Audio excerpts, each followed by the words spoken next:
Do you see that this kind of case study approach is what you were involved with Lisa and still are? Yes, and even before that with the National Academy of Sciences, this report called Alternative Agriculture. This when one? the committee producing that book found that as they studied the literature, all of the literature was reductionist, or virtually all of it was reductionist in nature, and then it dealt with, part of it would deal with nematodes, part would deal with insects, part would deal with soil fertility and so forth, but it was not coming together. And Bob Miller, the chair of that committee, was rather frustrated by that, and he knew of my work, my case studies, and he came to me, or had the Board on Agriculture chair come to me and asked me to pick up where I left off with my case studies, to refresh them, expand them. I went back to the Paviches and the Lundbergs and the Ferraris and a number of others, and got new data, expanded the range of information, and traveled there with various experts and so forth, and came up with a number of case studies. The second half of that book is composed of case studies, which I either authored or edited. Because the case studies pull together all of that information and integrate it in a very tangible way. The readers can say, okay, here is a specific farm with specific soil type, climate and so forth. Here are the crops that have been grown, and here's what the yields and so forth. It made it tangible. It brought the thing alive. Which farmers really appreciate. Farmers appreciate it, but also many, not all, but many in the scientific community appreciate it. Again, many in the scientific community shrieked in horror and said, that's not science. Well, again, I respect that. I understand the scientific philosophical position from which they're coming when they say that. I just happen to disagree. I prefer to take a much more eclectic approach to science. As a sequel to that, Paul O'Connell approached me just after I'd finished this work for the National Academy. Paul is the Deputy Administrator for the Cooperative State Research Service, yes, in charge of this area of work. He needed somebody to take charge of the development of a program that had just been funded by Congress. He asked me to come to Washington in January of '88 and help him set up the program. I spent about a third of my time during 1988 in Washington, another third traveling around. I guess I visited 18 states that year.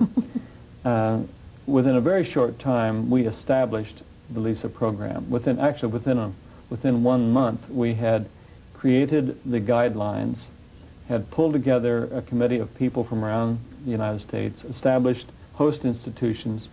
By the 28th of January, we had a meeting in Washington at which we presented the guidelines, made some fine-tuning adjustments afterwards, but said, look, here are your marching orders, let's get this thing going. The typical time frame for creating a new program of this kind, I'm told, is about 18 months before you actually get some grants established. We did it in 6. Well, that's very impressive. The Congress was impressed. They gave us a 14% increase in funding, in part responding to the tempo with which we proceeded, but also when they saw the list of projects we had funded, they saw that we were really not doing business as usual, and that was one of their major concerns. We were involving farmers. We were conducting interdisciplinary projects, and we were bringing research and extension together in a very constructive way. They were impressed with that, and they gave us more money. Now, LISA stands for Low Input Sustainable Agriculture, as I'm sure everybody knows by now, or hopefully they do. And it's essentially a federal grants program. Right. That gives money to researchers who are working in areas having to do with alternative or sustainable agriculture. Right. Primarily researchers, but also extension, it's a research and education grants program. And farmers are involved also. And farmers definitely are involved. I recently did a survey of all of the projects that we've funded. We funded about 100 projects around the United States, and I found that 1,860 farmers are involved in those projects.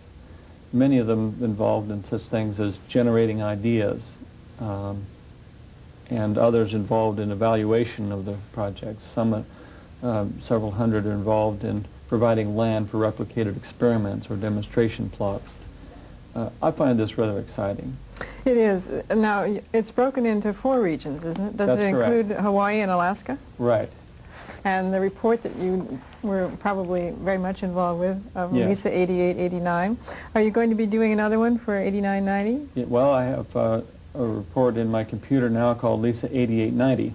8890, so Yes. that because some of these are going on over a longer period of time than That's just 1 right. year. That's right. Many of them are long-term projects. And this past year, we got a very substantial increase in funding, about a 51% increase, which will enable us to do... That is substantial. Yes. And in a time of budget austerity, I was really impressed that Congress thought so highly of what we had done in that first 3 years of the program. Number one, they codified into law the mechanism that Paul O'Connell and I invented in January of 1988.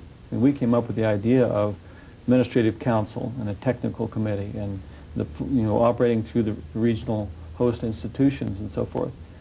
Paul is a genius at these things, and he understands the system very, very well.